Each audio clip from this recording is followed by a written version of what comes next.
তখন তো মূর্তি পূজা ছিল, দেবদেবীর পূজা ছিল। তখন ধর্মীয় নেতা যারা, তাদের দায়িত্ব ছিল পূজাটারে ঠিক করে দিয়া দেওয়া। তখন তার ইসলাম ছিল না, ইসলাম আসছে মাত্র।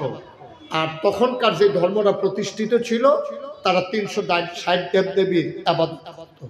আর ওই যারা পুরোহিত, যারা ব্রাহ্মণ, ধর্মীয় নেতা, তারার কাছে যাইতো, গিয়া কইতো, ভাই হুজুর, আমার তো হুজুর বলাটা এখানে শোভা পাচ্ছে না, ঠাকুরকে গিয়া বলতো যে ঠাকুর মহাশয়, অথবা পুরোহিত, অথবা যেটাই বলতো গুরু, বলতো যে আপনি একটা কাজ করে, আমার ফলার 10 দিন ধরে অসুখ, কি করলে ভালো হয়? তো কইছে যে একটা পূজা দিয়া লাও, তার উপরে বোধহয় এই দেবদেবীর বোধহয় কুনজর পড়ছে, একটা পূজা দিলে তোমার ঠিক হয়ে যাবো। কয় আমি রাজি, আপনি পূজার ব্যবস্থা করেন। কয় পূজা দিতে তো কিছু জিনিস লাগে, আচ্ছা আমি একটু ঘরতে আই। ঘরে গিয়া জিজ্ঞেসে ঘর কি কি নাই, মানে কি কি বাজার করণ লাগবো। ঘরে গিয়া জিজ্ঞেসে, তো বউ কইছে আমার শাড়িটা তো শিরা গেছে গা, দেখো আমার গামছাটাও তো ফুরান হয়েছে, খাসির গুস্ত কয় নাই তো অনেক দিন ধরে, কলসটা কয় ভাঙ্গা গেছে গা সেদিন ফুইরা। তো তে গেছে ঘরে গিয়া, সেরা যে পূজা দিব তারে কইছে যে ভাই আপনি যে পূজা দিতেন স্যার, একটা ধুতি লাগবো, একটা গামছা লাগবো, একটা কলস লাগবো, 1 ছড়ি কলা লাগবো, 5 কেজি দুধ লাগবো, একটা খাসি লাগবো, অর্থাৎ তার ঘরে যা যা নাই সব দিতে কইছে। তো চলে কেমনে হন এই পূজা দিয়া, যে পূজা দিত এতে তারতে জিনিসপত্র লইয়া।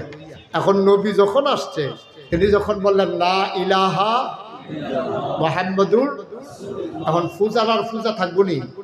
আমার কথা না, পূজার পূজা থাকবো, তাই কি আর কলস পাইব, ধুতি পাইব, গামছা পাইব, খাসি পাইব, 5 কেজি দুধ পাইব? তো তে বিরোধিতা করতো না, বিরোধিতা কি আপনি করবেন? বিরোধিতা আপনি করবেনই, কারণ তার ঘরের যা কামাই তে তো এটা করে সব চলে। তো এটা যদি তার বন্ধ হয়ে যাচ্ছে, ক্ষেত্রে ধর্ম দিয়ে কিতা করবো? তখন তে চিন্তা করছে, ভাই যেমন কেন নতুন ধর্ম, এটা আটকাও, এটা বাতিল, মোহাম্মদ কাফের হয়ে গেছে, নাউজুবিল্লাহ বলবেন না? সে যেহেতু আগের ধর্ম মানে না, সে তো খারাপ হইবই। এখন যে আমরা সবাই কাপড় চুপড় পরে আছি, এখন যদি একটা উলঙ্গ লোক আসে, তাহলে আমরা অসভ্যতাটা ছড়াতে, আর সবাই যদি আমরা উলঙ্গ হই, কাপড় পরে যদি একটা লুক আইয়ে, আমরা সবাই মিললে কি কয়া, সাস্তা তেনা তুনা ফেসাইয়া কি নমুনা ধরছে। নবী যে দিনের কথা বলতেছে, তাদের কাছে তো স্বার্থের উপরে আঘাত লাগতেছে, নতুন কথা মনে হচ্ছে।